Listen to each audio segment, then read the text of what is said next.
Hey everyone, I am Jennifer Purcell, and I am chatting here today with Laura Elizabeth Salas about her story in our latest issue that is called Cinnamon and Second Chances.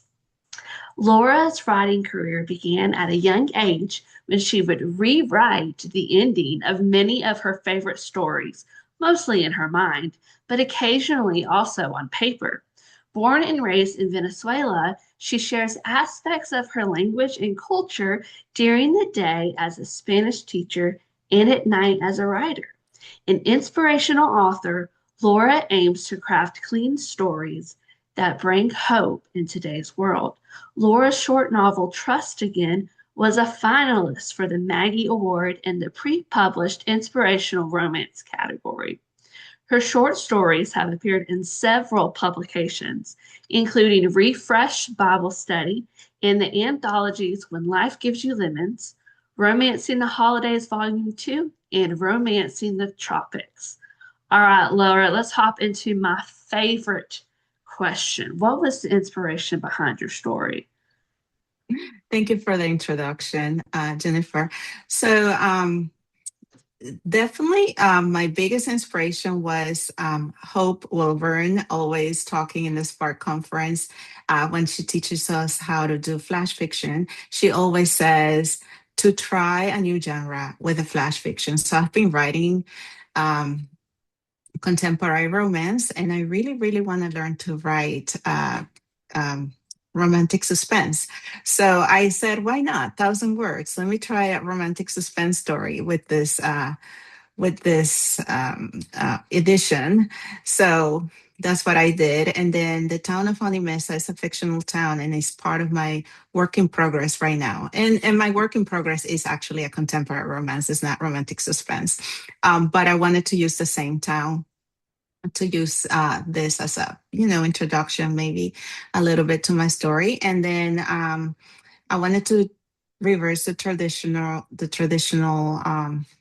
uh, role. So my husband is actually retired police officer, so it would be easy for me to have a police officer. So I had a female police officer and helped me out a little bit with those details, like the calling, or because I had like some kind of crazy ideas. He was like, no, no, no, no. If you have this, you have to have backup. And I'm like, no, I don't want backup. Then you have to have it this other way, so you don't need backup right away.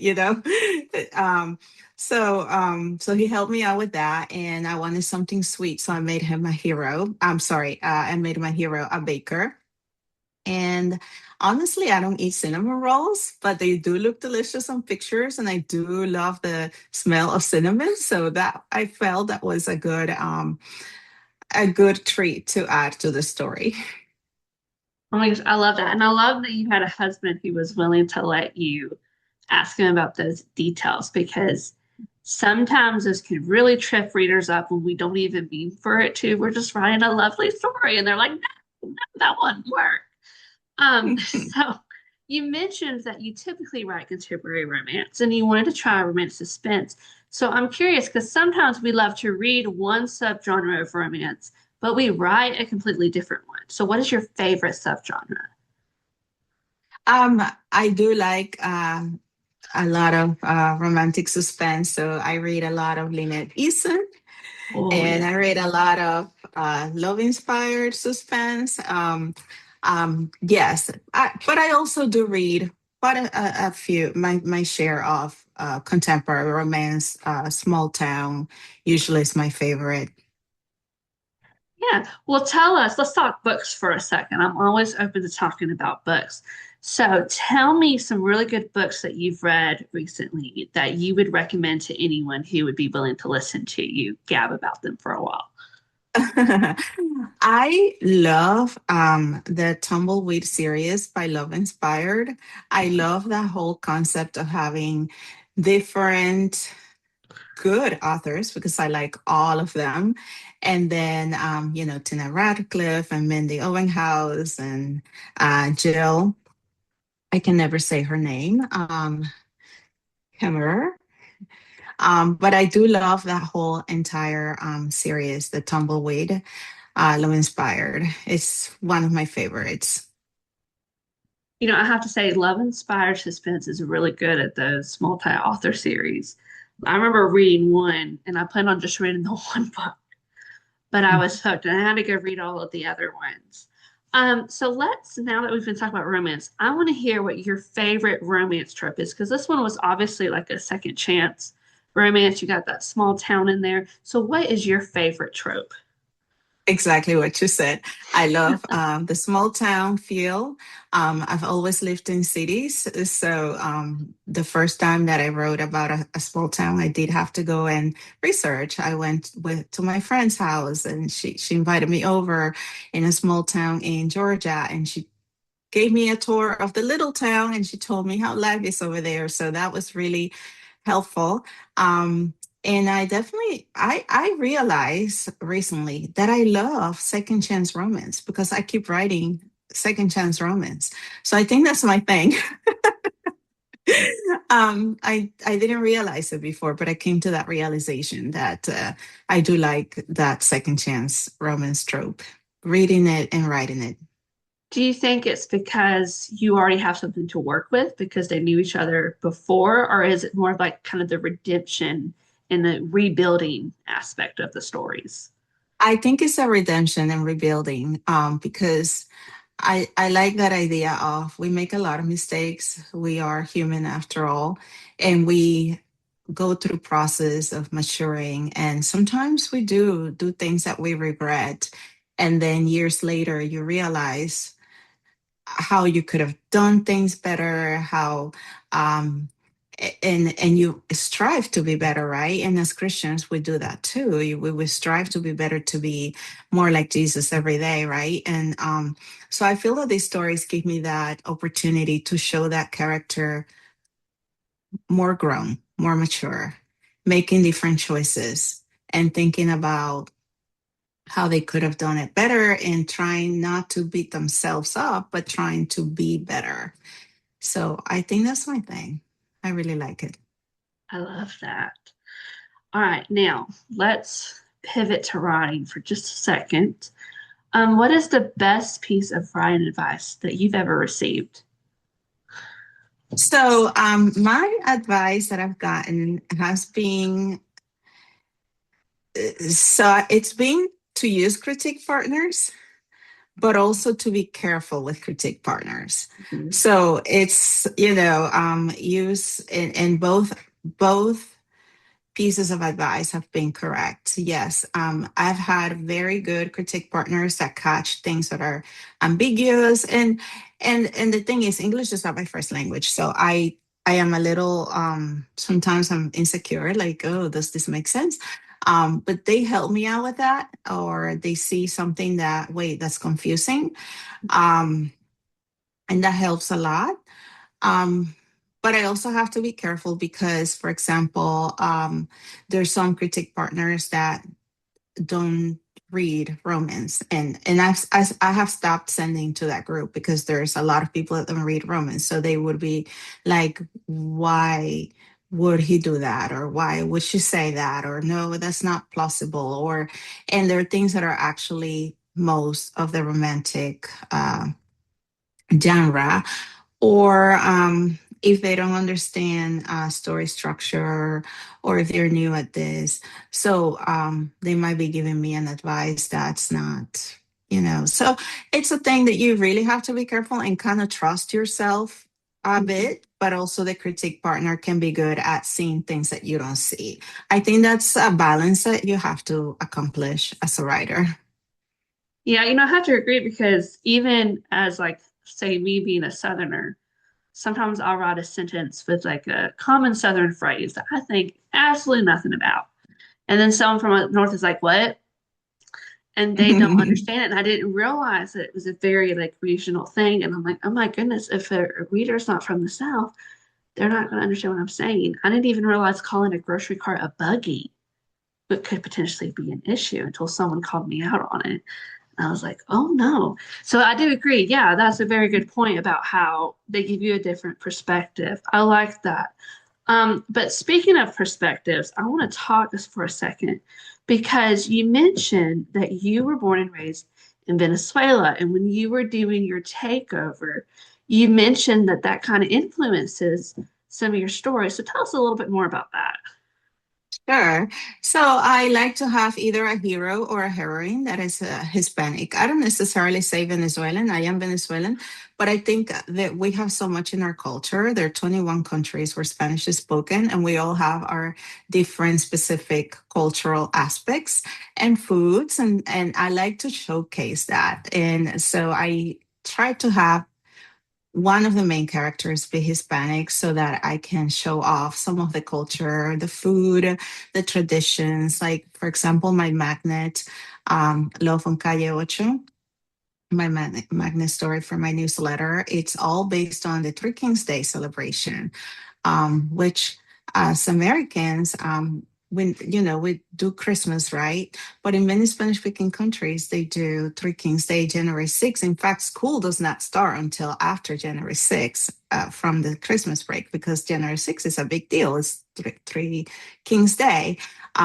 So there is countries where there is a parade. There's some traditions of children leaving out boxes with hay for the camels and receiving gifts and things like that that most people don't know about. So I like to showcase some of that in my stories, even if it's just the food. Well, tell me a little bit about that because you had a picture in one of your stories that looked quite delicious, I have to say. Yes, that's a Venezuelan arepa. That's made with cornmeal, but it is a specific brand of cornmeal that they make there. And so you just mix that cornmeal with water and salt and a little bit of oil, and you put it on a griddle and cook it for like 10 minutes on each side, or cook it a little less and then put it in the The air air fryer. fryer. Yes. Yes, and so it's round and it's small and it's like a bread. So you Ooh, slice it open and fill it up with whatever you want: butter and cheese, eggs, ground beef, whatever you want to make it with.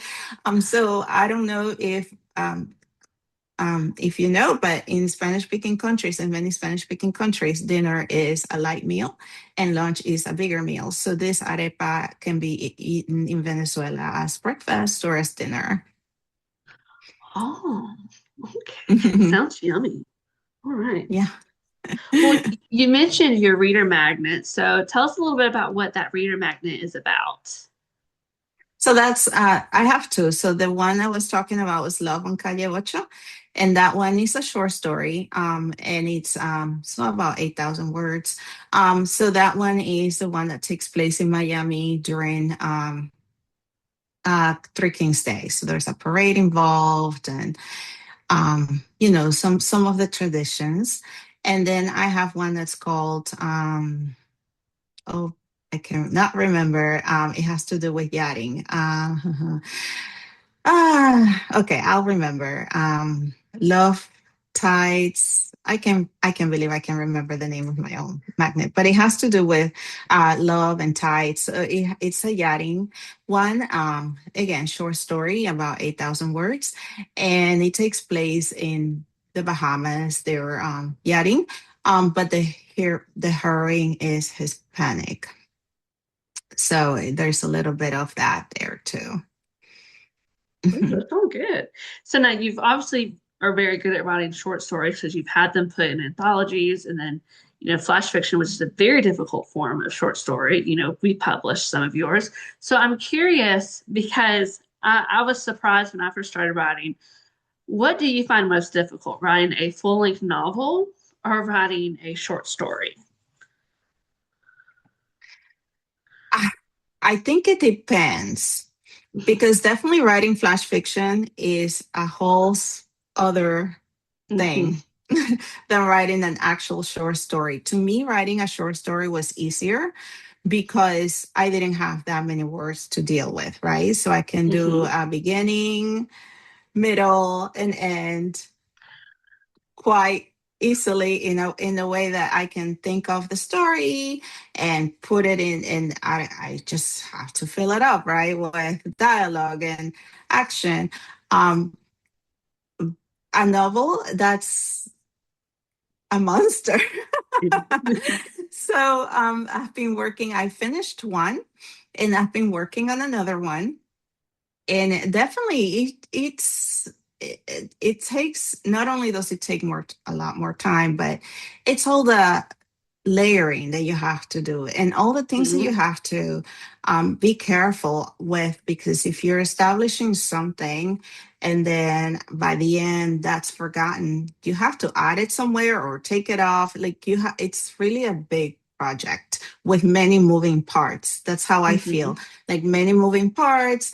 um I always think that the best way that I could do this, and I never do it, is like using maybe index cards, because that way I can, see the whole picture. Um, I think next time I'm going to try that to see if it makes it a little easier, but it's really hard. And then flash fiction is only 1,000 words, so that makes it also very hard. So I think the easy thing for me is like the 8,000 word short stories. Not that his writing is easy, but I'm saying the easier of the mhm, three. mhm. I have to agree with that. You don't have to develop as much in a short story as you do a novel. That's exactly it. Yes. Mhm. I will say, I started off as a pantser, and Hope Wellborn told me she was going to get me to the dark side, and she was going to get me to start plotting. And she showed me on Scrivener how they have the index cards, and she was showing me how you could like make notes. And I keep telling myself I need to do that. I'm a liar, but Anywho, so before we kick off, because we're starting to get to time, tell me one thing that has surprised you when you were writing. Like maybe you had a plan going into a story, and then all of a sudden the plan changed, or maybe a character did not cooperate with something that you had intended them to do, or maybe they just said something that surprised you. Yeah, so this current work in progress was going to be a romantic suspense. And then as I'm writing the story, I think I really like it as a regular contemporary romance. So I switched it around. And it's funny because I still have all my notes from when I was starting to think it up as a romantic suspense. But it's okay. It's not wasted time. I will use that for another story. But I really like this one the way it is. And also in this same story, this is minor, but I have this character. It's not the main character, it's the brother. His original name was Lucas. And then every time I write it down, it's Luca, Luca. And then I'm like, you know what? You're Luca. I guess you're Luca. So Luca it is. So I changed everything to Luca. And in my previous novel that I wrote, I had this police officer from Broward County in Florida. And then the more I kept writing, the more I wanted it to be all in Miami. And Mm-hmm. so I just kept saying Miami and then no, Broward, no, Miami. And then I realized, you know what? It's Miami. Miami is a place. So I made it Miami. It didn't take place in Miami, but some of the background information came from Miami. So, mhm. Yeah, it's one of the things you always have to be flexible to change. Well, before we go, where's the best place for readers to find you so that they can keep up with your writing journey? Definitely my website, lauraelizabethsalas.com.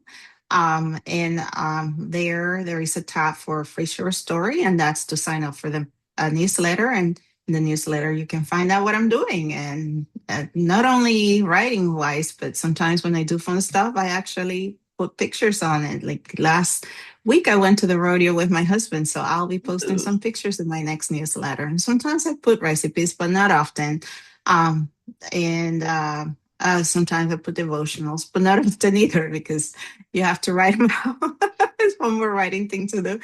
But sometimes I am inspired. There's a Bible verse that speaks to me, and I share it as well. So things like that. Love that. Well, thank you so much for joining us, Laura, and thank you for those who are watching. I hope y'all have a wonderful week and don't stop reading.